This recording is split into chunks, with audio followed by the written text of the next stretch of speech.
Assalamualaikum warahmatullahi wabarakatuh. Alhamdulillahillazi anzala sakinata fi qulubil mu'minin liyajdadu imana ma'a imanihim walillahi junudus samawati wal ard wa kanallahu aliman hakima. Rabbi shrahli sadri wa yassirli amri wa hlul 'uqdatam min lisani yafqahu qawli. Amma ba'du. Yang saya hormati dosen pengampu mata kuliah membaca Bapak Nur Irwansyah, dan yang saya hormati teman-teman sekalian, pada kesempatan kali ini saya untuk melakukan presentasi mata kuliah membaca dengan judul Membaca Karakteristik Teks Sastra Fiksi. Baik, adapun materi pertama ialah pengertian membaca.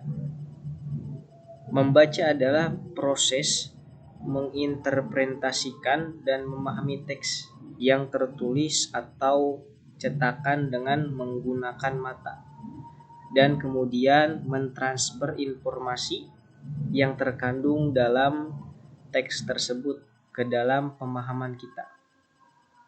Ini adalah aktivitas kognitif yang melibatkan penggunaan kemampuan membaca untuk mengenali huruf, kalimat, kata, dan makna dari bahasa tertulis.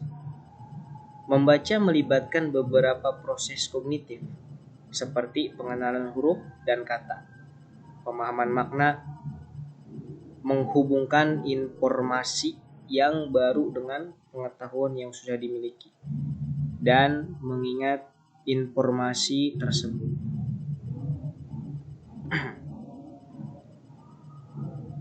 Selanjutnya, pengertian membaca kritis.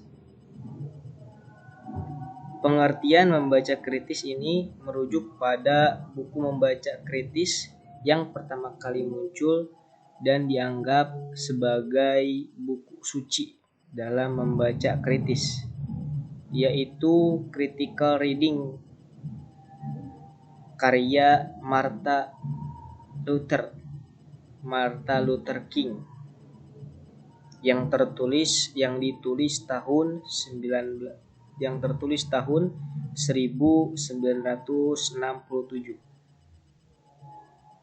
Sejak tahun 1967, Martin Luther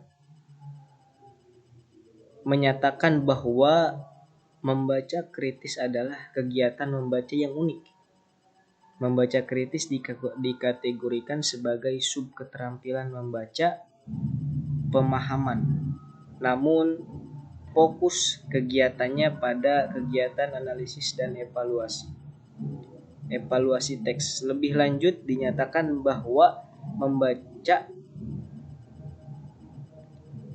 kritis adalah kegiatan membaca yang melibatkan proses analisis dan evaluasi, serta menuntut pembaca memberikan pertimbangan terhadap kualitas isi dan style teks yang dibaca berdasarkan kriteria yang sahih.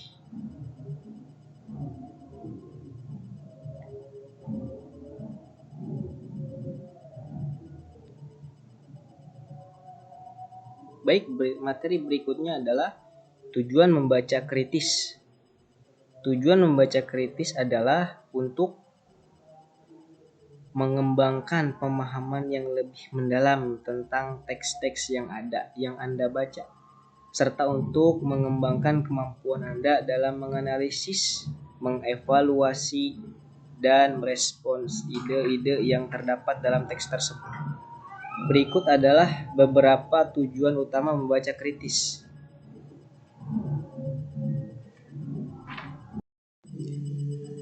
Berikut adalah beberapa tujuan utama membaca kritis.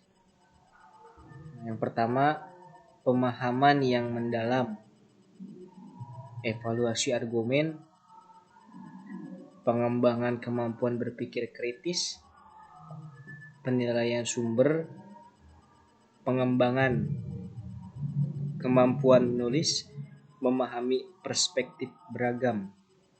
keterampilan pengambilan keputusan, dan komunikasi yang lebih efektif. Baik, materi selanjutnya adalah karakteristik teks sastra. Teks sastra atau genre sastra dapat dikelompokkan menjadi 3, yaitu teks puitik atau yang biasa kita kenal teks puisi, teks fiksi naratif, dan teks fiksi dramatik. Teks puitik digunakan untuk mengekspresikan perasaan atau pandangan hidup, termasuk genre puitik antara lain lirik lagu, balada, puisi lama, pantun, syair, gurindam, dan yang terakhir ialah puisi baru. Teks fiksi naratif digunakan untuk menceritakan kisah konflik fragmen hidup sehari-hari. Genre fiksi naratif memiliki beragam jenis, yaitu cerita pendek atau sering kita sebut cerpen, cerita pendek kilat, flash cerpen, novel, dan violet, fable, legenda. Teks fiksi dramatik digunakan untuk menyampaikan ide, pengalaman, kisah hidup melalui pemeran atau pementasan. Genre fiksi dramatik memiliki beragam jenis, antara lain film, sinetron, teater, drama modern, drama tradisional, lundruk, ketoprak, wayang orang. Materi selanjutnya ialah membaca kritis teks cerpen. Membaca kritis sebuah teks cerpen adalah proses analisis dan evaluasi teks cerita pendek dengan cermat. Tujuannya adalah untuk memahami lebih dalam makna, struktur gaya penulisan, dan pesan yang terkandung dalam cerpen tersebut. Selanjutnya, perbedaan teks cerpen dan teks narasi yang lain sebagai berikut.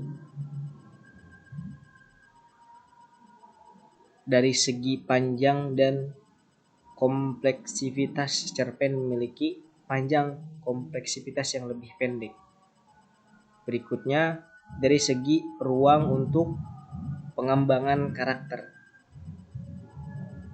dan plot, ruang dan panjangnya cerpen lebih sedikit dan karakternya pun tidak dikembangkan dan plotnya pun lebih sederhana.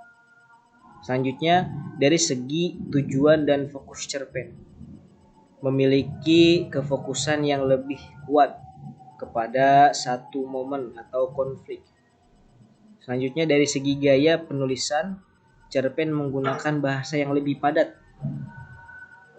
Selanjutnya, dari segi waktu, pembacaan cerpen dapat dibaca dengan waktu yang lebih singkat. Baik, itulah materi yang saya sampaikan pada kesempatan kali ini. Lebih dan kurangnya mohon maaf. Iraliko, Assalamualaikum warahmatullahi wabarakatuh.